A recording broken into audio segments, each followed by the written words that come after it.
Hello students, welcome to CUET Hindi medium channel. आज इस video के माध्यम से हम एक बहुत ही इंपॉर्टेंट चैप्टर को डिस्कस करेंगे और इसका वन शॉट करने वाले हैं। जिस चैप्टर का नाम आप अपनी स्क्रीन पे देख पा रहे होंगे, विद्युत चुंबकीय तरंगे यानी इलेक्ट्रोमैग्नेटिक वेव्स।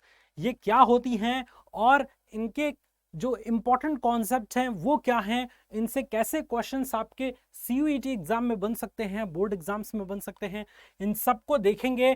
कुछ MCQs क्वेश्चंस की भी प्रैक्टिस करेंगे और बहुत अच्छे तरीके से हम इस क्लास को कंप्लीट करेंगे। सभी स्टूडेंट्स को वेलकम है चैनल में, और अगर वीडियो बच्चों पसंद आया तो इस वीडियो को शेयर जरूर करिएगा। आइए स्टार्ट करते हैं और कुछ सबसे पहले कॉन्सेप्ट को जल्दी जल्दी समझ लेते हैं कि ये जो विद्युत चुंबकीय तरंगे हैं इनका कॉन्सेप्ट क्या है। तो सबसे पहले बच्चों ये समझिए कि ये जो वैद्युत चुंबकीय तरंगे हैं, वैद्युत चुंबकीय तरंगे, ये एक ऐसी तरंग होती हैं, ये एक ऐसी वेव्स होती हैं जिनकी क्वालिटीज बहुत अलग होती है अन्य वेव्स के मुकाबले, अन्य तरंगों के मुकाबले। जैसे ये विद्युत चुंबकीय तरंगे किसी भी माध्यम में चल सकती हैं या माध्यम ना हो तो भी चल सकती हैं। जैसे निर्वात में विद्युत चुंबकीय तरंगे चलती हैं। और अगर आप तरंग ले लें जैसे ध्वनि तरंगे, तो ध्वनि तरंगे निर्वात में नहीं चलती। तो विद्युत चुंबकीय तरंगे एक प्रकार की ऐसी स्पेशल तरंगे होती हैं जिनके अंदर बहुत सारी क्वालिटीज होती हैं। इस पूरे चैप्टर में हम उन क्वालिटीज को देखेंगे और इनके पूरे एप्लीकेशंस को पढ़ेंगे कि विद्युत चुंबकीय तरंगे हैं क्या, कैसे उत्पन्न होती हैं, इसका काम क्या है, वगैरह वगैरह सब कुछ। तो अभी के लिए ये समझिए कि वैद्युत चुंबकीय तरंगे एक ऐसी तरंगे हैं जिनको संचरण होने के लिए यानी चलने के लिए संचरण, जिन तरंगों को संचरित होने के लिए, संचरित यानी एक स्थान से दूसरे स्थान तक जाने के लिए किसी मीडियम की आवश्यकता नहीं होती, किसी माध्यम की आवश्यकता नहीं होती। यानी अगर माध्यम है तो भी ठीक है, नहीं है तो भी ठीक है ना। आराम से ये विद्युत चुंबकीय तरंगे चलती रहती है। अच्छा, अब इसको आप एक बहुत ही अच्छे एग्जाम्पल से समझ सकते हैं कि अच्छा ये विद्युत चुंबकीय तरंगे हैं। तो विद्युत चुंबकीय तरंगों का एक बहुत ही फैंटास्टिक एग्जाम्पल है प्रकाश तरंगे। लाइट वेव्स जो होती हैं, प्रकाश तरंगे जो होती हैं, वो विद्युत चुंबकीय तरंगों के रूप में चलती हैं। तभी तो बच्चे आप एक बार जरा गौर करिए कि ये सूर्य है और ये हमारी छोटी सी पृथ्वी है। तो सूर्य और पृथ्वी के बीच निर्वात भरा है, कोई भी माध्यम नहीं होता है, फिर भी सूर्य की प्रकाश की किरणें पृथ्वी तक चली आती है। तो कैसे चली आती है? क्योंकि ये जो प्रकाश तरंगे हैं, ये जो प्रकाश तरंगे हैं, ये विद्युत चुंबकीय तरंगे हैं, इलेक्ट्रोमैग्नेटिक वेव्स हैं, है ना। तो अगर इलेक्ट्रोमैग्नेटिक वेव रहेंगी तभी ये विद्युत चुंबकीय तरंगे निर्वात में चलेंगी, वरना और कोई तरंगे जल्दी निर्वात में नहीं चल पाती हैं। किसी भी तरंग को चलने के लिए मीडियम की आवश्यकता होती है। बट ये जो विद्युत चुंबकीय तरंगे हैं, जिसका एक एग्जाम्पल प्रकाश तरंगे मैंने आपको बताया, इनको चलने के लिए किसी माध्यम की आवश्यकता नहीं होती। तभी तो सूर्य से यानी सन से प्रकाश की किरणें पृथ्वी तक यानी अर्थ तक आसानी से पहुंच जाती है। समझ आया इतना कॉन्सेप्ट? इतना बात समझ आया? अब देखिए आपके एग्जाम्स में क्वेश्चंस कैसे बनता है। जैसे जैसे मैं एक एक लाइन बच्चों पढ़ूंगा, वैसे वैसे मैं आपको रियलाइज कराता जाऊंगा कि इस पॉइंट से क्वेश्चन बनता है। तो जरा पढ़िए, वे तरंगे जिसमें वैद्युत तथा चुंबकीय सदिश परस्पर लंबवत एवं समान कला में होते हैं तथा इनके लंबवत इन तरंगों का संचरण होता है, वैद्युत चुंबकीय तरंगे कहलाती हैं। ये जो आप 3 लाइन की परिभाषा देख रहे हैं, इसी में 2-3 क्वेश्चन छुपा हुआ है। जैसे पूछेगा कि एक ऐसा तरंग जिसमें वैद्युत तथा चुंबकीय सदिश परस्पर लंबवत तथा समान कला में होते हैं, कौन सी तरंगे होती हैं? 4 ऑप्शन दे देगा आपको और आपको फाइंड आउट करना है कि कौन सी तरंगे हैं। तो ऐसी तरंगे जिनमें वैद्युत और चुंबकीय सदिश परस्पर लंबवत और समान कला में हो, यानी इक्वल फेज में हो, तो ऐसी तरंगों को हम क्या कहते हैं बच्चों? ऐसी तरंगों को हम वैद्युत चुंबकीय तरंगे कहते हैं। ऐसी तरंगों को क्या कहते हैं? हम वैद्युत चुंबकीय तरंगे कहते हैं, जिसमें इंपॉर्टेंट पॉइंट, वैद्युत और चुंबकीय क्षेत्र सदिश ये क्या हो? ये परस्पर लंबवत, और एक और चीज याद रखेंगे, समान कला में हो। अभी ऑब्जेक्टिव कराऊंगा तो इस वाली लाइन से रिलेटेड सेम क्वेश्चन बच्चों आपको देखने को मिलेगा। आप देखिएगा बच्चों, एकदम सेम टू सेम लाइन मिलेगा। उसके बाद आप पढ़िए, वैद्युत चुंबकीय तरंगों का संचरण निर्वात में भी संभव हो सकता है। यानी कि इस लाइन से भी एक क्वेश्चन बना, पूछ देगा कि ऐसी कौन सी तरंगे हैं जो निर्वात में भी संचरित हो सकती हैं, तो इसका करेक्ट आंसर होगा वैद्युत चुंबकीय तरंगे। ठीक है, पूछ देता है कि क्या ध्वनि तरंगे निर्वात में चल सकती हैं, तो ध्वनि तरंगे बच्चों एक अनुदैर्ध्य तरंगे होती हैं, इसलिए ध्वनि तरंगे निर्वात में नहीं चल सकती। तो ये पॉइंट भी आप याद रखेंगे। अच्छा, निर्वात में इन तरंगों की चाल 3 × 10⁸ मीटर पर सेकंड होती है। सभी बच्चों को ऑलमोस्ट पता है कि प्रकाश तरंगों की चाल 3 × 10⁸ मीटर पर सेकंड है। सभी को पता है ना, सबको पता होता है भाई, क्योंकि ये क्लास 10 से ही क्वेश्चन आता है। लेकिन एग्जाम में ऐसा नहीं आएगा कि प्रकाश तरंगों की चाल कितनी होती है, वैसा आए तो सभी बता देंगे। क्वेश्चन पूछ देगा इलेक्ट्रोमैग्नेटिक वेव्स, विद्युत चुंबकीय तरंगों की चाल निर्वात में कितनी होती है। तो जब आप रोशन सर का लेक्चर देखे होंगे, जब आपको यह पता होगा कि अच्छा विद्युत चुंबकीय तरंगों का ही एग्जाम्पल तो सर ने बताया था कि प्रकाश तरंगे हैं, तो जो प्रकाश का वेग होगा वही तो विद्युत चुंबकीय तरंगों का वेग होगा। बात एकदम डेफिनेट है, बिल्कुल सही बात है। तो अच्छी बात है सर, ओके, अच्छी बात है, वेरी गुड। तो ये आपको इस पूरी लाइन से कई क्वेश्चंस बच्चों देखने को मिल गए। अब आते हैं हम नेक्स्ट टॉपिक पे, और ये टॉपिक भी बच्चों काफी इंपॉर्टेंट है 12th क्लास का, मैक्सवेल का विद्युत चुंबकीय तरंग का सिद्धांत। एक वैज्ञानिक हुए मैक्सवेल, और इन्होंने जब वैद्युत चुंबकीय तरंगों के बारे में बहुत ज्यादा चर्चा होने लगी, तो इन्होंने जो है वो इसके ऊपर अपना एक थ्योरम दिया, अपना एक जो है वो सिद्धांत दिया, और इसी सिद्धांत की बहुत चर्चा हुई, बहुत ज्यादा फेमस हुआ ये सिद्धांत, और इसी सिद्धांत को हम कहते हैं मैक्सवेल का विद्युत चुंबकीय तरंग सिद्धांत। क्या है मैक्सवेल के विद्युत चुंबकीय तरंग सिद्धांत में, तो एक बार पढ़िए, फिर मैं आपको विजुअलाइज करके समझाता हूं। क्वेश्चन ये कह रहा है, मतलब टॉपिक के माध्यम से ये कहा जा रहा है कि मैक्सवेल के विद्युत चुंबकीय सिद्धांत के अनुसार किसी विद्युत परिपथ में परिवर्ती विद्युत धारा अगर प्रवाहित होती है, मतलब ऐसी विद्युत धारा जो बार बार परिवर्तित हो रही है, बदल रही है, तो अगर किसी परिपथ में परिवर्ती विद्युत धारा प्रवाहित हो रही है, तो इसके कारण चुंबकीय क्षेत्र उत्पन्न होता है। आपको मैंने 1000 बार बच्चों पढ़ा, नहीं 1000 बार तो ज्यादा हो गया, आपको मैंने 10 बार ये पढ़ाया है कि जब किसी परिपथ में धारा प्रवाहित होती है, तो इस परिपथ के चारों ओर एक मैग्नेटिक फील्ड स्थापित हो जाता है ना, क्योंकि भाई जब धारा प्रवाहित करेंगे तो आवेश दौड़ेगा यानी गति करेगा, और जब आवेश गति करता है तो गतिमान आवेश विद्युत क्षेत्र और चुंबकीय क्षेत्र दोनों उत्पन्न करते हैं। ये पॉइंट आपको क्लियर हुआ। तो अब आप ओहो कहां चले गए मुन्ना, इधर, वेरी गुड। अब देखिए बच्चों को होगा क्या, होगा ये 2 लाइन आपको समझ आई। ये आई कि जब किसी परिपथ में परिवर्ती विद्युत धारा उत्पन्न होती है, तो ऐसी स्थिति में इसके कारण एक चुंबकीय क्षेत्र उत्पन्न हो जाता है जो परिवर्ती वैद्युत क्षेत्र के लंबवत होता है। यानी कि जो वैद्युत क्षेत्र उत्पन्न होगा और जो वैद्युत क्षेत्र के कारण जो चुंबकीय क्षेत्र उत्पन्न हुआ है, ये दोनों परस्पर लंबवत होंगे, यानी 90 डिग्री पे होंगे ऐसे। ठीक बात है, ठीक बात है सर। इस स्थिति में परिपथ में ऊर्जा तरंगों के रूप में प्रसारित होती है, और इन्हीं तरंगों को हम क्या कहते हैं, वैद्युत चुंबकीय तरंगे कहते हैं। होता क्या है कि जब किसी परिपथ में बच्चों अगर आप परिवर्ती वैद्युत धारा प्रवाहित करते हैं, तो उस परिवर्ती वैद्युत धारा के कारण उसमें एक चुंबकीय क्षेत्र उत्पन्न होता है जो परिवर्ती वैद्युत क्षेत्र के लंबवत होता है, और जब चुंबकीय क्षेत्र परिवर्ती वैद्युत क्षेत्र के लंबवत होगा, तो उस परिपथ में जो ऊर्जा है वो वेव्स के फॉर्म में निकलेंगी, यानी तरंगों के रूप में प्रसारित होंगी, निकलेंगी। तो ऐसे तरंगों को हम क्या कहते हैं, वैद्युत चुंबकीय तरंगे कहते हैं। एकदम सिंपल सा सिद्धांत है, ये आपके बोर्ड्स में काफी पूछा जाता है। अच्छा, मैक्सवेल का समीकरण अगर हम वैद्युत से संबंधित गॉस के नियम पर अप्लाई करें, तो ऐसी स्थिति में क्या होगा, circular integral E into D vector बराबर क्या हो जाएगा, Q बटा एप्सिलॉन 0। ये क्या है, गॉस का थ्योरम है, और इसी पे मैंने मैक्सवेल का सिद्धांत अप्लाई किया है। इसी तरीके से चुंबक में गॉस के नियम के लिए अगर अप्लाई किया जाए, तो circular integral B into D vector बराबर 0, ये याद रखेंगे। और तीसरा, वैद्युत चुंबकीय प्रेरण का फैराडे का नियम में अगर उपयोग करेंगे, तो E बराबर minus d phi by d t, ठीक है।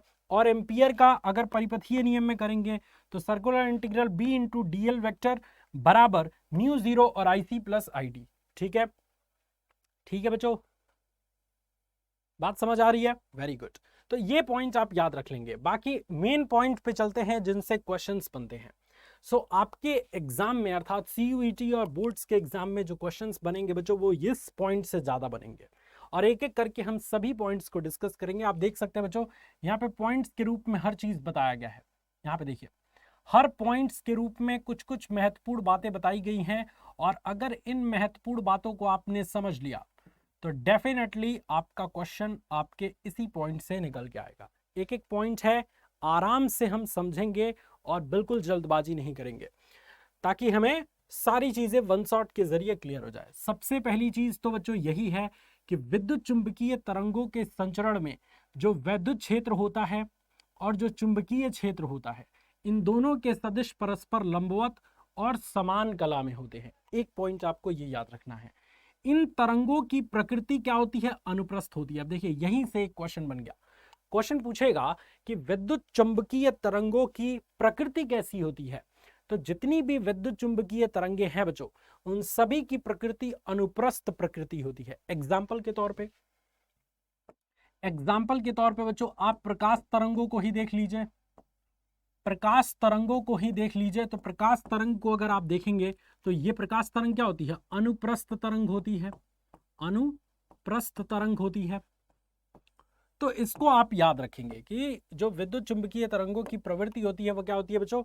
अनुप्रस्थ प्रवृत्ति होती है। इसको मैं एक गोल घेरे में बंद कर देता हूं ताकि इस इंपॉर्टेंट पॉइंट को आप याद रखेंगे, ठीक है। अब हम बढ़ते हैं अपने नेक्स्ट पॉइंट की तरफ जो और ज्यादा इंपॉर्टेंट है, और इसको आप थोड़ा बहुत ध्यान रखेंगे कि विद्युत चुंबकीय तरंगों का प्रायोगिक सत्यापन हर्ट्ज नामक वैज्ञानिक ने किया था। सबसे पहले हर्ट्ज नामक वैज्ञानिक ने प्रायोगिक सत्यापन किया, यानी प्रैक्टिकल तौर पे इसको प्रूफ किया कि हाँ भाई विद्युत चुंबकीय तरंगे भी होती हैं। तो क्वेश्चन ये भी पूछा जा सकता है कि प्रैक्टिकल तौर पे विद्युत चुंबकीय तरंगों का सत्यापन किसने किया? तो हर्ट्ज नामक वैज्ञानिक ने। और हर्ट्ज के प्रयोग से उत्पन्न तरंगों का जो प्रेषण है वो 20 से 25 मीटर की दूरी तक ही किया जा सका, है ना। उनके प्रेक्षण से जो विद्युत चुंबकीय तरंगे उत्पन्न हुई वो 20 से 25 मीटर तक ही दूरी तक उसको प्रेषित किया जा सका, उसको भेजा जा सका। लेकिन उसके बाद जब माइक्रोनी नामक वैज्ञानिक ने, वो माइक्रोनी नहीं जो आप खाते हैं, ये माइक्रोनी वैज्ञानिक हैं, इन वैज्ञानिक के अनुसार इन तरंगों को लगभग 50 किलोमीटर तक भेजने की सफलता प्राप्त की। मतलब जब ये हर्ट्ज के बाद माइक्रोनी ने अपना प्रयोग किया तो उन तरंगों को, यानी उन वैद्युत चुंबकीय तरंगों को 50 किलोमीटर दूर तक उन्होंने भेज दिया और उसमें सफलता भी प्राप्त कर लिया। सो इससे तो कुछ कोई इंपॉर्टेंट चीज नहीं बनेगा, बस ये बनेगा कि प्रायोगिक सत्यापन किसने किया। तो ये पॉइंट के तौर पे याद रखेंगे। नेक्स्ट इंपॉर्टेंट पॉइंट है, हाँ, ये है कि एक त्वरित आवेश विद्युत चुंबकीय तरंग उत्पन्न करता है। क्वेश्चन पूछेगा कि एक स्थिर आवेश क्या उत्पन्न करता है। तो आपको मैंने बच्चों 3 चीजें बताई थी, अगर आपको याद हो फर्स्ट चैप्टर के वन शॉट में। तो फर्स्ट चैप्टर सारे चैप्टर का बच्चों वन शॉट मैंने बना के डाल रखा है चैनल पे, प्लीज आप उसको देखिए ताकि आपका रिवीजन बेटर हो। जब तक रिवीजन अच्छा नहीं होगा, जब तक बेस अच्छे से क्लियर नहीं होगा तो कैसे काम चलेगा। सो इस बात को बच्चों आप ध्यान रखेंगे। सो आप यहां पे देखिए बच्चों क्या, मैंने कहा कि एक स्थिर आवेश जो होता है, स्थिर आवेश जब आवेश रुका हुआ अवस्था में होता है तो वो आवेश क्या उत्पन्न करता है? सिर्फ वैद्युत क्षेत्र। याद रखेंगे, ये एक एक इंपॉर्टेंट पॉइंट बच्चों आपके एग्जाम में क्वेश्चन बनाएंगे। जब वो आवेश एक समान रूप से गतिमान आवेश,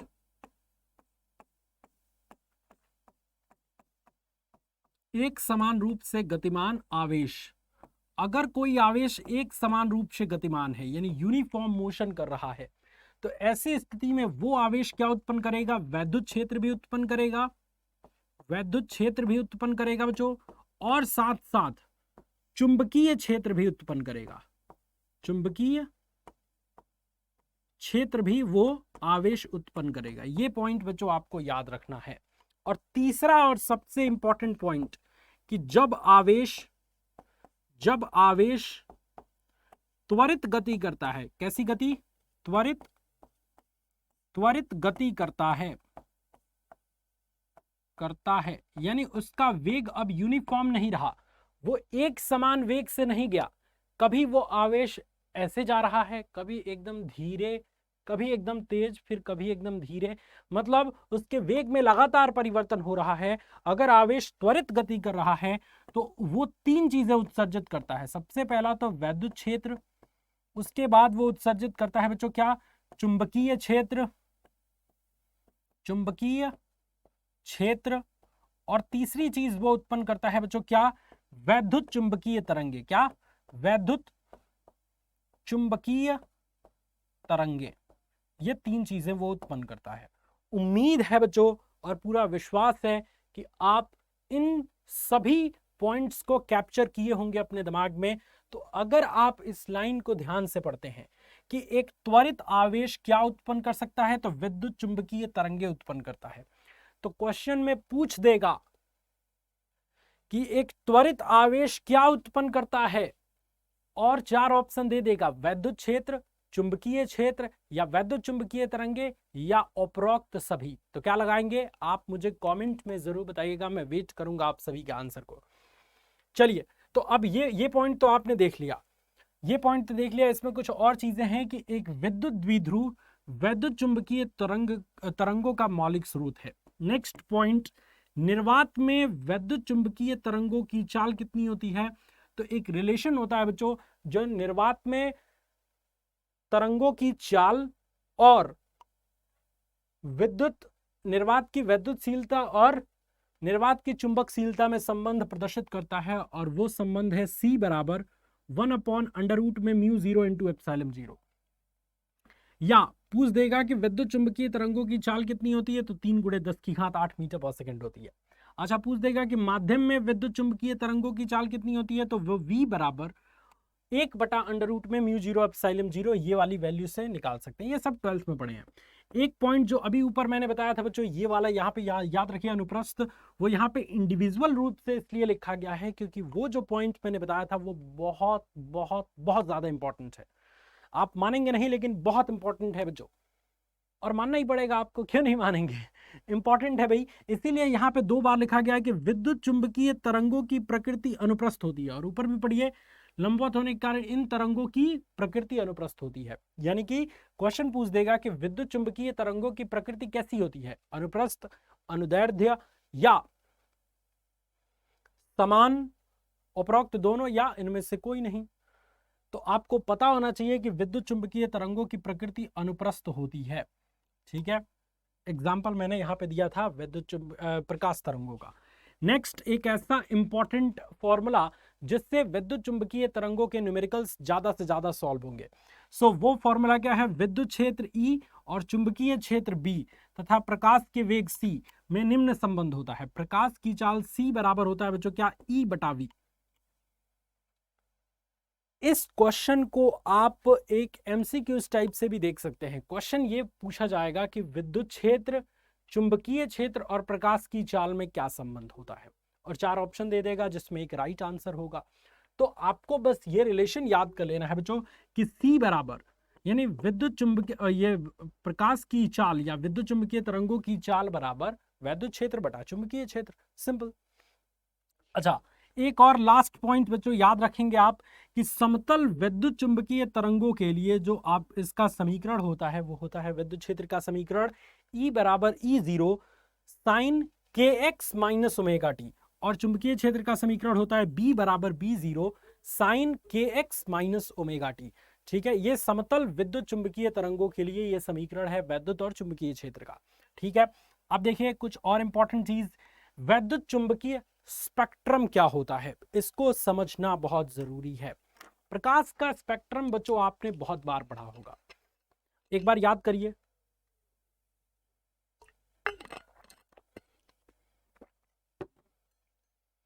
एक बार याद करिए। ये मिटा दूं बच्चा, ये मिटा दूं क्या? ये मिटा देता हूं तभी तो समझाऊंगा, कैसी बात करते हैं।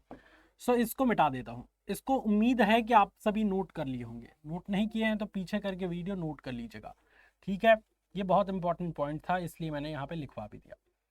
अब प्रकाश, श्वेत प्रकाश का स्पेक्ट्रम तो बच्चों आपने कई बार सुना होगा, सुना है कि नहीं, सुना है कि नहीं बताइए।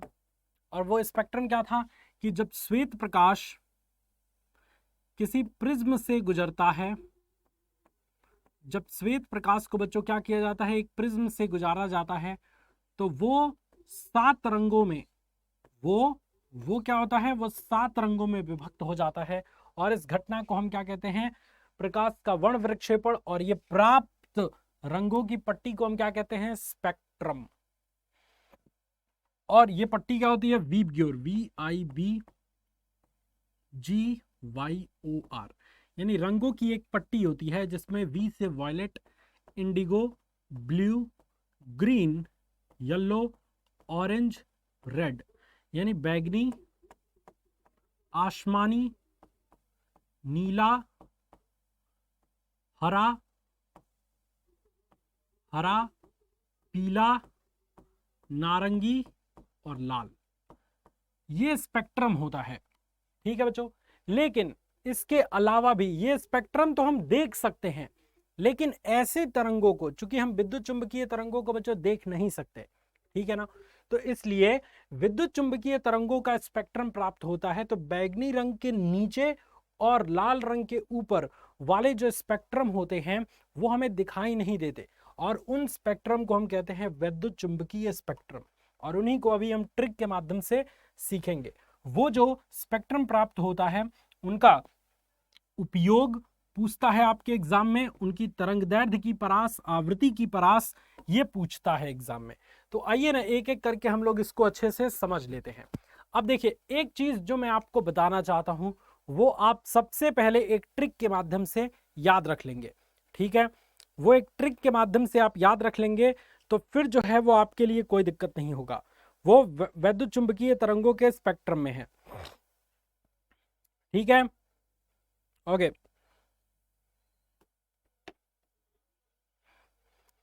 एक ट्रिक है बच्चों, ट्रिक, और वो ट्रिक क्या है, रामी लुक्सी, रामी लुक्सी।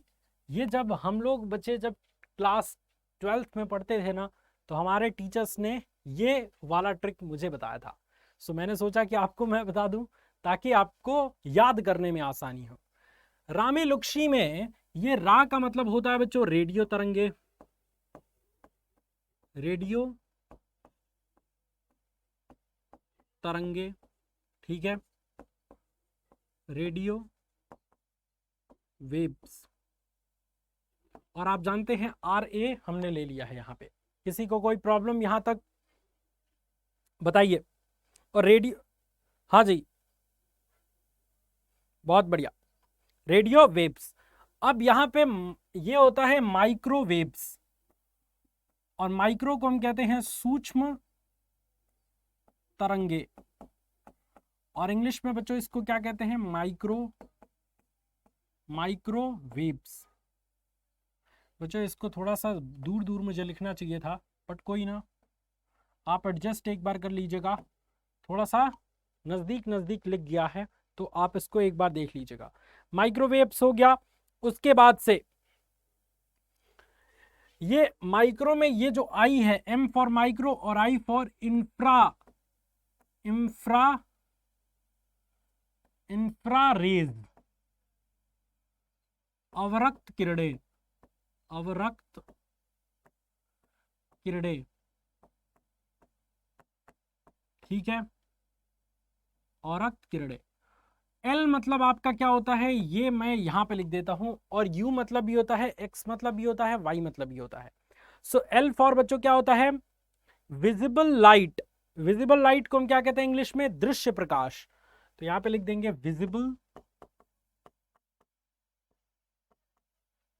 विजिबल लाइट, यानी कि दृश्य प्रकाश, दृश्य प्रकाश।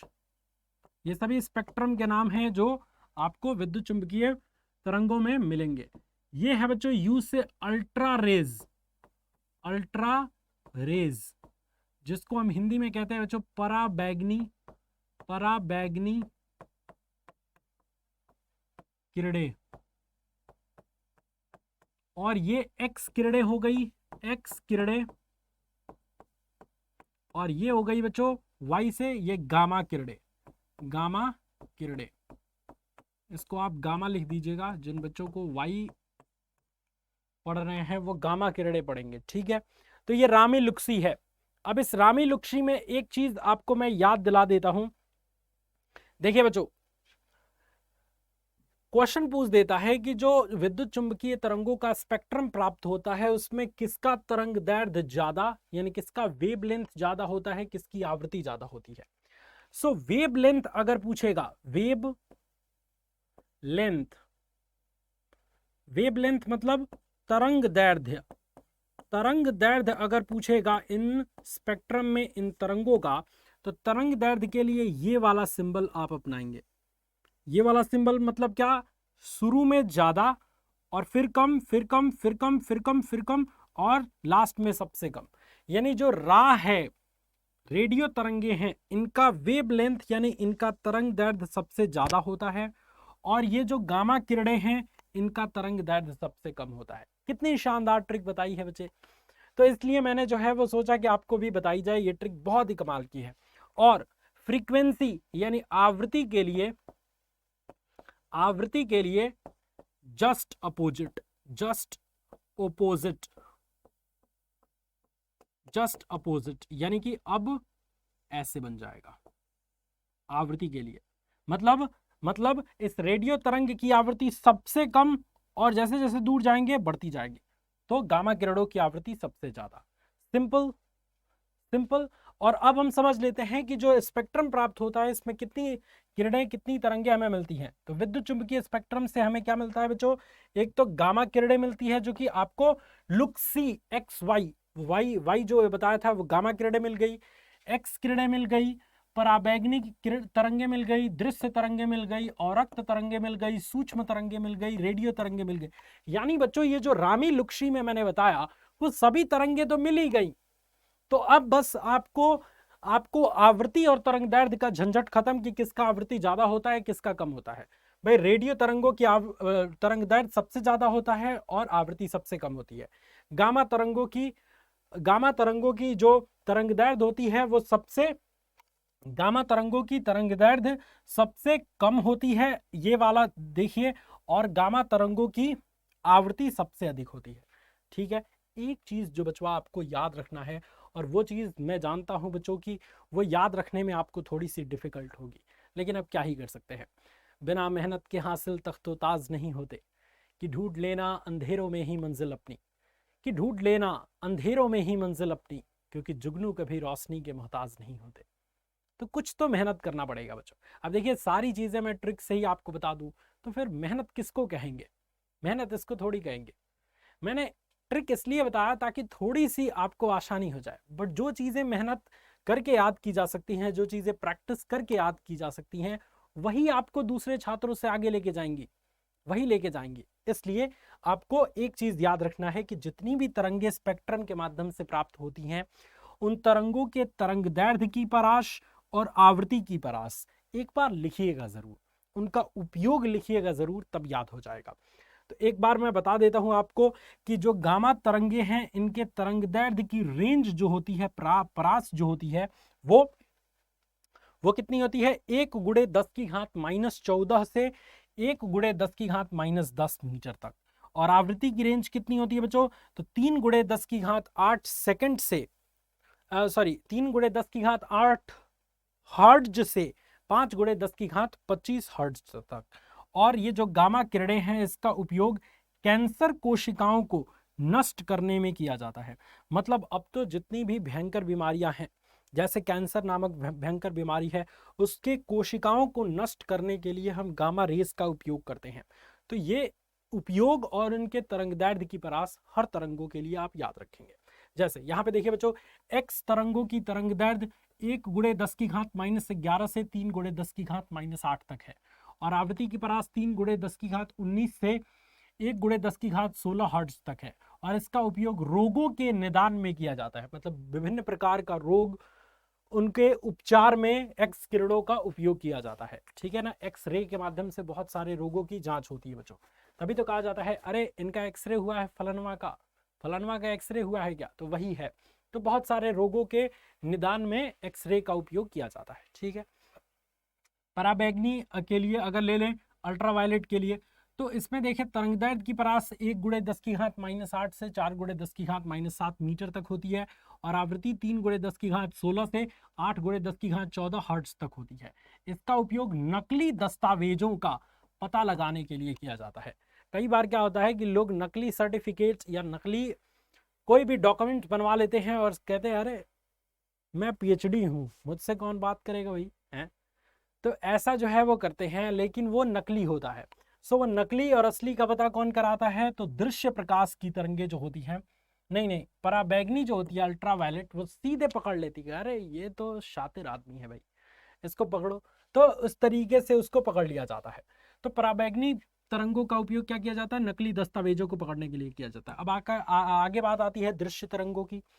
तो बच्चों दृश्य तरंगे जो होती हैं, इनकी तरंगदैर्घ्य 4 × 10⁻7 से 7.8 × 10⁻7 मीटर तक होती है तथा इसकी आवृत्ति जो होती है वो 8 × 10⁻14 से 4 × 10⁻14 हर्ट्ज तक होती है तथा इसका उपयोग अणुओं की संरचना तथा परमाणुओं की बाह्य कोशों में इलेक्ट्रॉनों का प्रबंधन के लिए किया जाता है। जो दृश्य तरंगे होती हैं, इनकी तरंगदैर्घ्य की परास, इनकी आवृत्ति की परास और अणुओं और परमाणुओं के बाह्य कोशों में इलेक्ट्रॉन के प्रबंधन के लिए इनका उपयोग किया जाता है। उसके बाद आती है अवरक्त किरणें।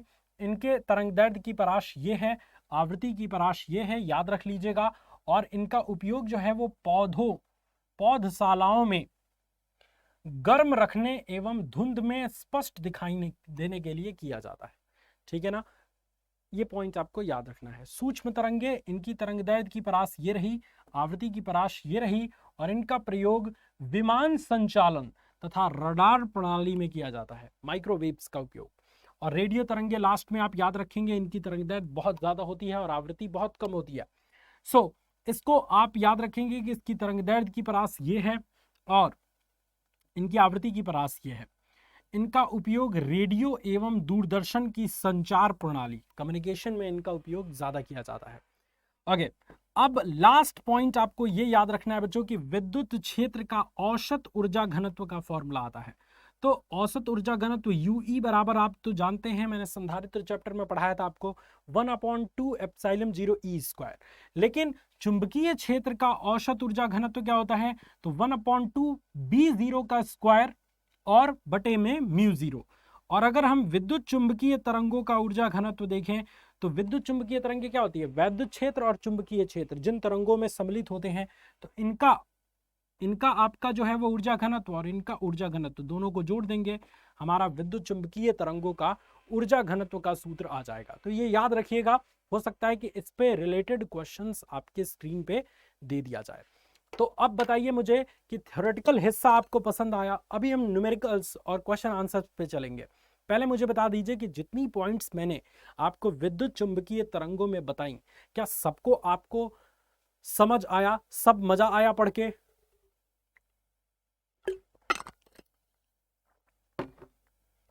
बहुत बढ़िया बच्चों। अब देखिए ये याद रख लीजिएगा, रामी लुक्सी, बहुत बढ़िया। ओके, चलते हैं बच्चों क्वेश्चंस की तरफ। और सबसे पहला क्वेश्चन अब आपका टेस्ट ही हो जाता है कि आपने कितने मन से हमारे इस क्लास में अपनी प्रस्तुति जमाई है। अगर आपने मन से क्लास में सारी चीजें सीखी है तो हर एक क्वेश्चन का बच्चों आप जवाब बिल्कुल अच्छे से और बिल्कुल धमाकेदार तरीके से देंगे। सो सबसे पहला क्वेश्चन बच्चों आपके स्क्रीन पे है कि विद्युत चुंबकीय तरंगे जो है वो उत्पन्न होती हैं किसके कारण, स्थिर आवेश द्वारा या नियत वेग से गतिशील आवेश द्वारा या त्वरित आवेश के द्वारा या आवेशहीन कण के द्वारा। मैं नहीं बताऊंगा भाई, मैंने पहले ही चीख के आपको पूरा वन शॉट कराया है। आपको पूरी चीजें मैंने इसीलिए तो थ्योरी पढ़ाई है ताकि क्वेश्चन आंसर कराते समय मुझे भाई आराम रहे, ताकि बच्चे दिमाग अपना खुद से लगाएं, तो लगा के बताइए, वैद्युत चुंबकीय तरंगे उत्पन्न होती है किसका? भाई कमेंट रुकना नहीं चाहिए बच्चों, कमेंट रुकना नहीं चाहिए, कमेंट करते रहिए फटाफट। बहुत बढ़िया, वेरी गुड, बहुत बढ़िया। तो विद्युत चुंबकीय तरंगे जो होती है बच्चों, वो क्या होती है? वो होती है त्वरित आवेश द्वारा उत्पन्न। क्योंकि 3 केस मैंने आपको बताया, 3 केस बताया था कि जब जब आवेश त्वरित होती है, जब आवेश त्वरित होती है तो ऐसी स्थिति में वो वैद्युत क्षेत्र भी उत्पन्न करती है, वैद्युत क्षेत्र भी उत्पन्न करती है बच्चा, और चुंबकीय क्षेत्र भी उत्पन्न करती है, चुंबकीय क्षेत्र भी उत्पन्न करती है, और तीसरी चीज वैद्युत चुंबकीय तरंगे भी उत्पन्न करती हैं, वैद्युत चुंबकीय तरंगे भी उत्पन्न करती हैं। क्लियर है बात बच्चों? बहुत बढ़िया, very good, very good, very good. तो अब यही पूछा था कि वैद्युत चुंबकीय तरंगे उत्पन्न करती हैं त्वरित आवेश द्वारा। नेक्स्ट क्वेश्चन आपके स्क्रीन पे गया बच्चों, अब ये लीजिए क्वेश्चन। इसका नहीं आया तो बड़ी मार मारेंगे बच्चों। इस क्वेश्चन को आप देखिए ध्यान से कि किसी विद्युत चुंबकीय तरंगों के वैद्युत तथा चुंबकीय क्षेत्र होते हैं, क्या होते हैं? 2016 में क्वेश्चन पूछा गया है। किसी वैद्युत चुंबकीय तरंगों के वैद्युत और चुंबकीय क्षेत्र परस्पर क्या होते हैं? कौन बताएगा? कौन बताएगा इसका जवाब? बताया था बच्चों, अगर नहीं बताया तो कसम से दौड़ा दौड़ा के पिटाई होगी आपकी। तो बिल्कुल सही बताया भाई, वैद्युत और चुंबकीय क्षेत्र परस्पर क्या होते हैं बच्चों? लंबवत होते हैं और एक समान कला में होते हैं, सेम फेज होता है उनका। ठीक है, ये पॉइंट आपको याद रखना है। Option number A is the right answer, important question है। नेक्स्ट क्वेश्चन आपके स्क्रीन पे गया बच्चों, अब ये लीजिए। क्वेश्चन कह रहा है कि विद्युत चुंबकीय तरंगों की प्रकृति कैसी होती है? अगर नहीं आया बच्चों ये जवाब, भाई पढ़ाया है मैंने बहुत ही बढ़िया तरीके से, और सेम क्वेश्चन आ रहा है। और मजे की बात तो ये है कि ये सारे क्वेश्चन आपके एग्जाम में पूछे जा चुके हैं। सो बताइए अब इसका आंसर, आपके टेस्ट की बारी। अगर आपने ध्यान से लेक्चर को देखा होगा तो फिर दिक्कत का है बात की। विद्युत चुंबकीय तरंगों की प्रकृति होती है, कमेंट रुकना नहीं चाहिए बच्चों। बहुत ही बढ़िया, बहुत ही बढ़िया, शानदार। विद्युत चुंबकीय तरंगों की जो प्रकृति होती है बच्चों, वो होती है अनुप्रस्थ। कई बच्चे जो है वो बड़े सातिर होते हैं, कई बच्चे ये देखते हैं कि ए और बी दोनों, ये तो बहुत ही कम बार देखने को मिलता है भाई। तो चलो हम लोग चलते हैं ए और बी दोनों की तरफ, लेकिन हर बार आपका ये तुक्का काम नहीं करेगा बच्चा। इस बार इस क्वेश्चन का बी आंसर करेक्ट हो जाएगा। गड़बड़, मैं भी क्या मतलब, मैं भी पिघल गया। अरे बी नहीं, एक करेक्ट जवाब होगा ना। अनुप्रस्थ न होती है विद्युत चुंबकीय तरंगे का एग्जाम्पल प्रकाश तरंग है, प्रकाश तरंग अनुप्रस्थ होती हैं। क्या मतलब सर, आप भी पिघल गए तो हम भी पिघल जाएंगे? अरे नहीं बचवा, थोड़ी मोड़ी तो होती रहती है बीच में, लेकिन दिमाग यहाँ पे रखना है ताकि पकड़ पाए कि आपसे क्या गलती हो रही है ना। नेक्स्ट क्वेश्चन आपके स्क्रीन पे गया बच्चों, अब ये लीजिए क्वेश्चन कि ई तथा बी, ये जो है विद्युत चुंबकीय, ये वैद्युत क्षेत्र है, ये चुंबकीय क्षेत्र है, के तरंग के क्रमशः विद्युत तथा चुंबकीय सदिश हों तब विद्युत चुंबकीय तरंगों के संचरण की दिशा अनुदिश होती है किसके? 2015, 18 और 22 में पूछा गया है। पिछले साल क्वेश्चन ये पूछा गया है। उम्मीद है कि सभी बच्चे इसका करेक्ट जवाब देंगे। बताइए जवाब दीजिए बच्चों, मैं जवाब जानना चाहता हूं आपसे। जज साहब जल्दी जवाब दिया जाए। तो आप सभी जानते हैं बच्चों कि वैद्युत चुंबकीय तरंगों के लिए जो वैद्युत क्षेत्र और चुंबकीय क्षेत्र परस्पर लंबवत होते हैं, और लंबवत के लिए ई क्रॉस बी वाला सेक्शन लगता है, ई क्रॉस बी लगता है, cross product. Option number D is the right answer. Important question है, कई बार आपके एग्जाम में पूछा जाने वाला क्वेश्चन है। नेक्स्ट क्वेश्चन आपके स्क्रीन पे गया बच्चों, अब ये है म्यू जीरो, जिसको आप जानते हैं निर्वात की चुंबकशीलता के नाम से। ये है एप्सिलॉन जीरो, जिसको आप जानते हैं बच्चों निर्वात की वैद्युतशीलता के नाम से। और इन दोनों के गुणनफल का मान कितना होगा? याद रखिए, जो लाइव क्लास में मैंने निर्वात की वैद्युतशीलता और निर्वात की चुंबकशीलता, इसमें संबंध का एक सूत्र बताया था, और वो सूत्र अगर आपको याद है तो दो सेकंड के अंदर आपका आंसर आएगा। बिल्कुल सही बात है, बिल्कुल सही जवाब आ रहा है सभी स्टूडेंट्स का, बहुत बढ़िया। तो देखिए बच्चों, ये वैद्युतशीलता वैद्युतशीलता जो म्यू 0 होती है, तथा चुंबकशीलता जो एप्सिलॉन 0 होती है, चुंबकशीलता, शीतला क्यों लिख देता हूं भाई, हर बार मैं शीतला लिख रहा हूं, ये क्या मतलब है? शीतला कौन है भाई? पकड़ो शीतला को। हाँ, तो चुंबकशीलता में संबंध वैद्युतशीलता और चुंबकीय शीलता में संबंध क्या होता है? तो म्यू 0 इंटू एप्सिलॉन 0 बराबर होता है बच्चों 1/c²। क्या होता है? 1/c²। और एक चीज आप जानते हैं बच्चों कि c का मान आप जानते हैं, तो यहां पे लिखेंगे चूंकि c बराबर 3 × 10⁸ मीटर प्रति सेकंड, तो ऐसी स्थिति में जो म्यू 0 और इंटू एप्सिलॉन 0 है, उसका मान कितना आ जाएगा? 1/3 × 10⁸ का होल स्क्वायर। कितना हो जाएगा? इसका होल स्क्वायर।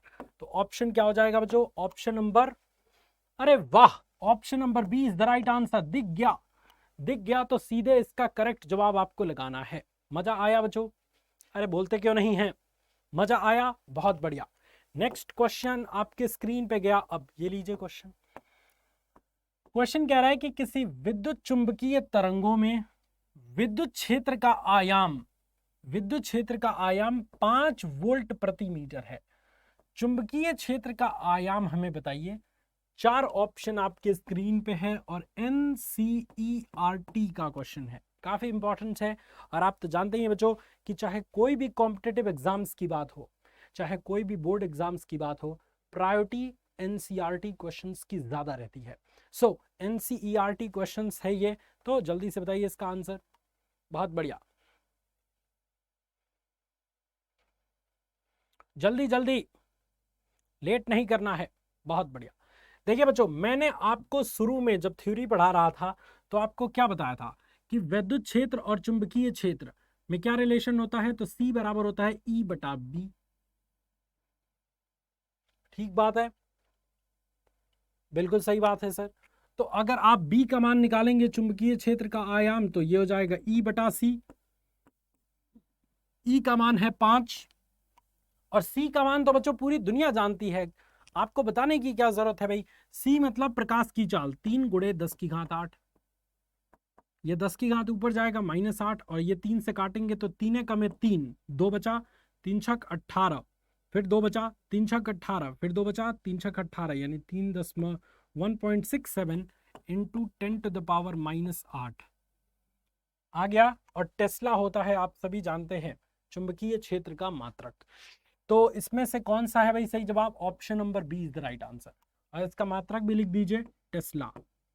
चुंबकीय क्षेत्र के बच्चों कई मात्रक हैं, जैसे वेबर प्रति मीटर स्क्वायर, ये भी चुंबकीय क्षेत्र का मात्रक है। लिखिए देते हैं बच्चों, क्योंकि ये जो मात्रक है ना, मात्रक बड़ा परेशान करता है बच्चों को। वेबर प्रति मीटर स्क्वायर, ये मान के चलिए कि ये भी क्वेश्चन आपका आएगा ही आएगा, कई बार पूछा गया है। वेबर प्रति मीटर स्क्वायर। एक और है न्यूटन प्रति एम्पियर मीटर, एक और है बच्चों टेस्ला, और एक और है बच्चों सीजीएस पद्धति में गॉश ओ लिखता है, गॉश। ठीक है, तो ये 4 मात्रक बच्चों आपको याद रखना है, बहुत ज्यादा इंपॉर्टेंट ये चारों मात्रक हैं, कई बार एग्जाम में आए गए हैं। नेक्स्ट क्वेश्चन आपके स्क्रीन पे गया अब, और जो रामी लुक्सी बताया था ना बच्चों, उसी रामी लुक्सी ट्रिक से ये क्वेश्चन दनादन सॉल्व होगा। तो आप बिल्कुल घबराइए मत, इस क्वेश्चन का सही जवाब दीजिए। सबसे बड़ी तरंगदैर्ध्य की विद्युत चुंबकीय तरंगे हैं, सबसे बड़ी तरंगदैर्ध्य की विद्युत चुंबकीय तरंगे हैं, 2016 में क्वेश्चन पूछा गया है। जल्दी बताइए बच्चों, लेट नहीं होना चाहिए, और उम्मीद है कि आप सभी स्टूडेंट्स का करेक्ट जवाब आएगा। आप सभी स्टूडेंट्स का इस क्वेश्चन के लिए करेक्ट जवाब आएगा, जल्दी से बताइए। वेरी गुड, वेरी गुड, बहुत बढ़िया। सबसे बड़ी तरंगदैर्घ्य की विद्युत चुंबकीय तरंगे कौन सी हैं? तो आपको मैंने जो ट्रिक बताया था बच्चों, वो ट्रिक लिखिए। रामी लुक्सी, रामी लुक्सी, रामी लुक्सी का रेडियो है। और मैंने बताया था आपको कि तरंग दैर्घ्य के लिए, तरंग दैर्घ्य के लिए ये वाला सिंबल आप बनाएंगे। ये वाला सिंबल मतलब रेडियो का तरंग दैर्घ्य ज्यादा होगा, और जैसे जैसे इधर की तरफ जाएंगे इसका तरंग दैर्घ्य कम होगा, क्योंकि ऐसे है ना, ऐसे है मतलब क्या कि जैसे जैसे आगे बढ़ेंगे इसका तरंग दैर्घ्य कम होगा, अभी इसका तरंग दैर्घ्य ज्यादा है। तो किन तरंगों का तरंग दैर्घ्य ज्यादा होता है बच्चों? तो सबसे बड़ी, बड़ी मतलब रेडियो तरंगे। Option number B is the right answer. रामी लुक्सी समझ आया? नहीं समझ आया तो अभी इससे मात्र 20 मिनट पहले जब मैं थ्योरी पढ़ा रहा था तो उसमें आपको ये ट्रिक बहुत ही अच्छे तरीके से क्लियर किया है। तो कृपया करके ये ट्रिक जरूर समझ लें। हर स्टूडेंट, चाहे वो तेज हो, चाहे वो कमजोर हो, चाहे वो कैसे भी कैटेगरी का स्टूडेंट हो, वो एक बार अच्छे तरीके से उसको समझ ले। नेक्स्ट क्वेश्चन आपके स्क्रीन पे क्या बच्चों, आप ये लीजिए। निम्नलिखित में कौन सी तरंगे विद्युत चुंबकीय तरंगे हैं? 2020 में क्वेश्चन पूछा गया है बच्चों। कैसे पहचानेंगे? मैं देखता हूं जरा कि कैसे बच्चे पहचानते हैं। जरा देखते हैं कि क्या दिमाग लगाते हैं। लगाइए दिमाग, दिमाग लगाइए।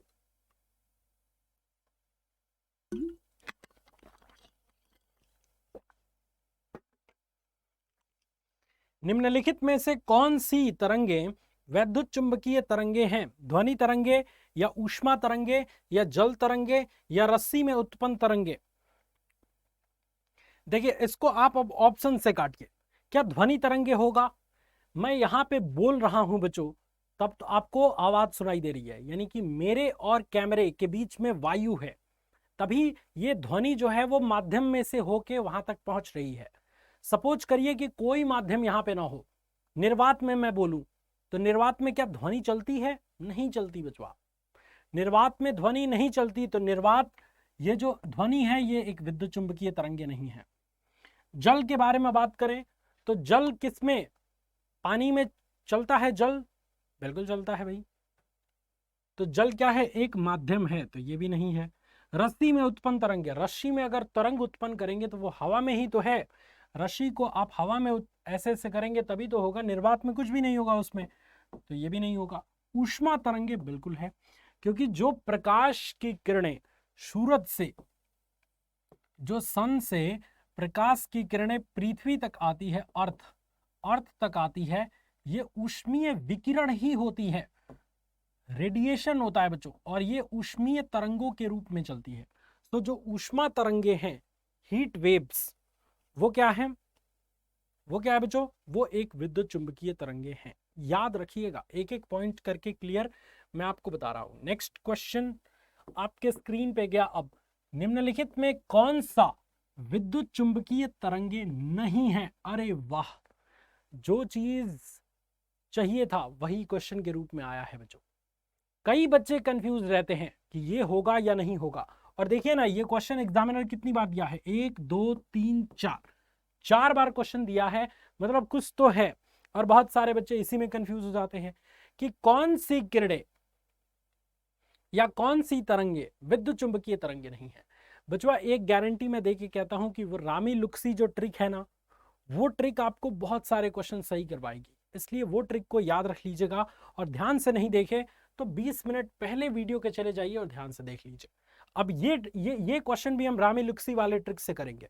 करिए जल्दी, मैं देखना चाहता हूं कि पहले आप सभी स्टूडेंट का आंसर क्या आ रहा है, और उसके अकॉर्डिंग हम जो है वो ट्रिक लगाएंगे इसमें। वेरी गुड, वेरी गुड बच्चों, बहुत बढ़िया। देखिए ध्यान से अगर आप देखेंगे तो निम्नलिखित में से कौन सी विद्युत चुंबकीय तरंगे नहीं है? लिखिए, रामी लुक्सी, रामी लुक्सी, आप देखिए जरा करके।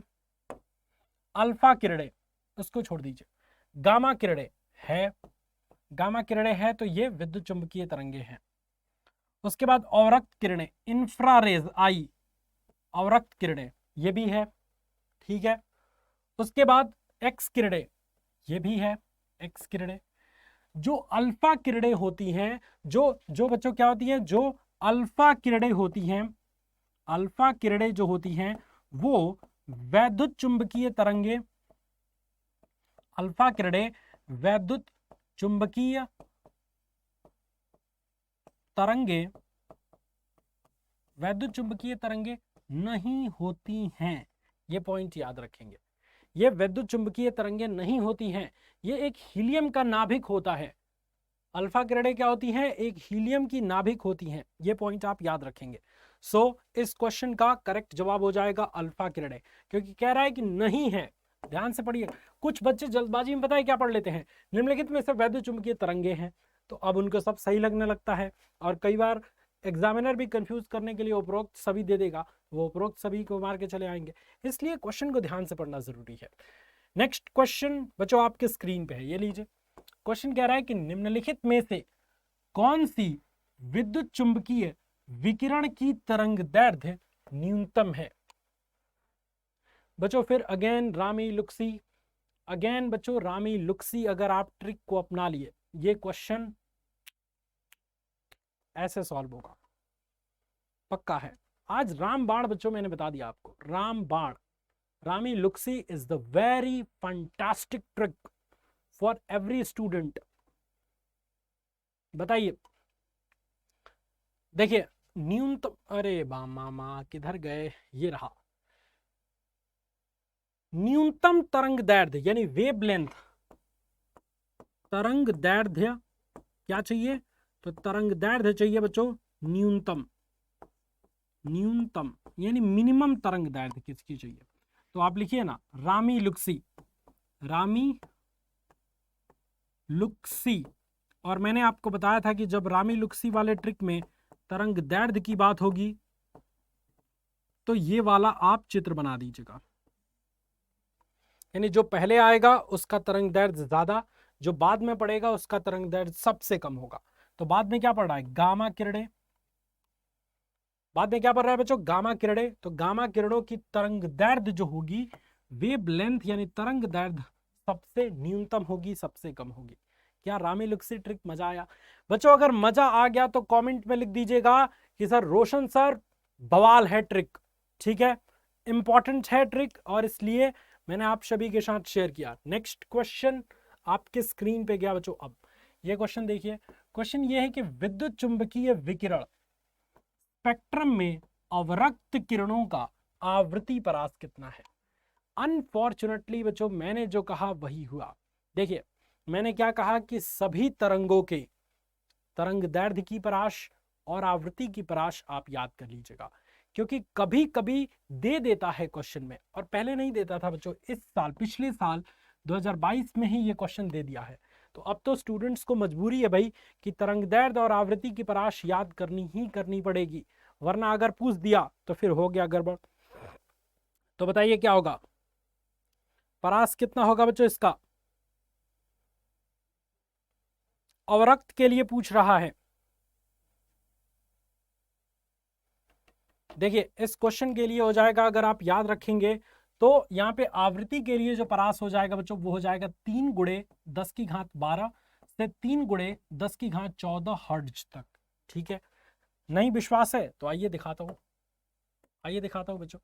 यहाँ पे जो मैंने आपको आवृत्ति का परास बताया था, इसमें अवरक्त के लिए आप देखिए कहाँ गया अवरक्त, ये देखिए अवरक्त का परास में देखिए, आवृत्ति की परास देखिए, तो 4 गुणे 10 की घात 14 से 6 गुणे 10 की घात 10 तक है, ठीक है। तो अब इसमें देखिए आप मिलाइए, अब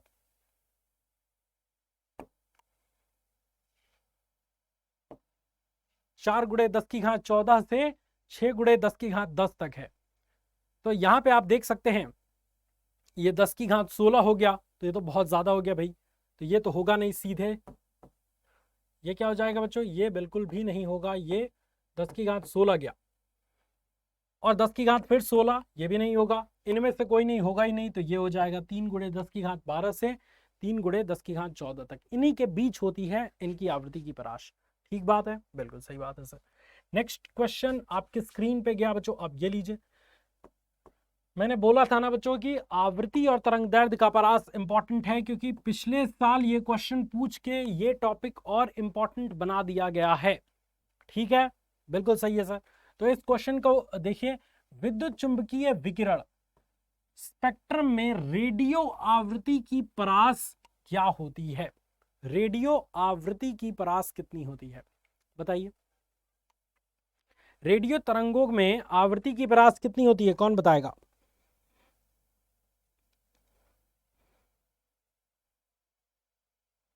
बताइए जल्दी से। तो इसका करेक्ट जवाब क्या हो जाएगा बच्चों? इसका करेक्ट जवाब आपका हो जाएगा option number A is the right answer. 3 गुणे 10 की घात 6 से 3 गुणे 10 की घात 10 तक आपका आवृत्ति की परास होता है। साइकिल प्रति सेकंड, आवृत्ति का एक मात्रक साइकिल पर सेकंड भी होता है बच्चों, या फिर आपका हर्ट्ज होता है। ठीक है, ये पॉइंट आप याद रखेंगे, इंपॉर्टेंट पॉइंट है।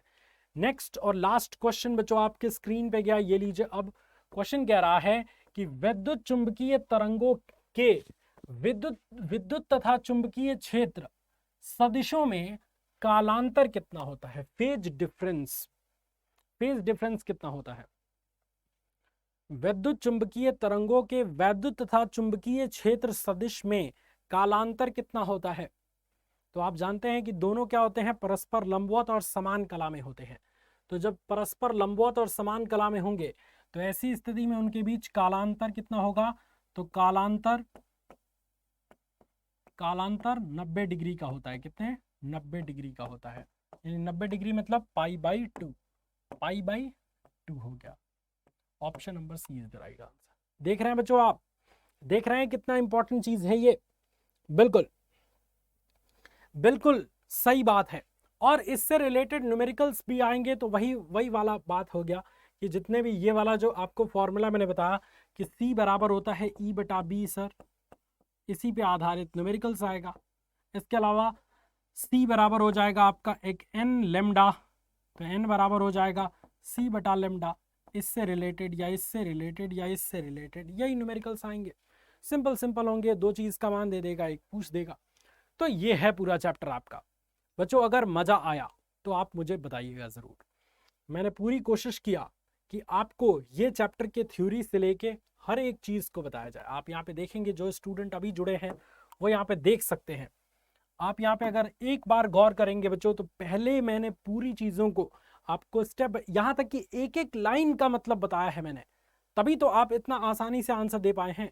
ये देखिए, ये एक ट्रिक बताया था, ये मोस्ट इंपॉर्टेंट ट्रिक है। अगेन कह रहा हूं कि जो स्टूडेंट बाद में सेशन में ऐड हुए हैं वो इस रामी लुक्सी ट्रिक को एटलीस्ट जरूर समझ लीजिएगा। ये ट्रिक आपके आधा से ऊपर क्वेश्चन सॉल्व करा देगा। सो ये ट्रिक आप याद रखेंगे, ये सिंबल को आप याद रख लीजिएगा। उसके बाद हमने क्वेश्चन आंसर्स की शुरुआत की। बेहतरीन क्वेश्चंस आपके स्क्रीन पे हमने रखे, देख लीजिए। ये देखिए, देख रहे हैं बच्चों, ये सारे इंपॉर्टेंट क्वेश्चन है। तो कैसा लगा बच्चों ये वन शॉट? आप हमें कमेंट में जरूर बताइएगा। और एक इंपॉर्टेंट नोटिस, जो आपने ये चैप्टर देखा ना बच्चों, इसी तरीके से 1 से लेके और इस चैप्टर तक अभी तक हमने पूरा वन शॉट आपके लिए रिकॉर्ड करके अपलोड कर दिया है, प्लेलिस्ट बना दिया है। तो प्लीज प्लेलिस्ट में जाके आप एक चैप्टर को अच्छे से रिवाइज कर लीजिए, ताकि ये आपके एग्जाम के लिए ही बेस्ट हो, ये आपके एग्जाम की तैयारी के लिए और 4 चांद लगाए, और एटलीस्ट बेसिक तो तैयार हो जाए आपका, ताकि जब हम लाइव क्लास करें तो आप सभी का आंसर बिल्कुल रुके नहीं, और जैसे आपका आंसर नहीं रुकेगा वैसे ही आपकी तैयारी बेस्ट होती जाएगी। तो मुझे उम्मीद है बच्चों कि आज का ये सेशन आपको बहुत पसंद आया होगा। अगर मजा आया तो इस वीडियो को लाइक मारिए, इस वीडियो के नीचे कमेंट करिए। थैंक यू सो मच बच्चों for joining this amazing session. God bless you all, love you all students, take care, जय हिंद।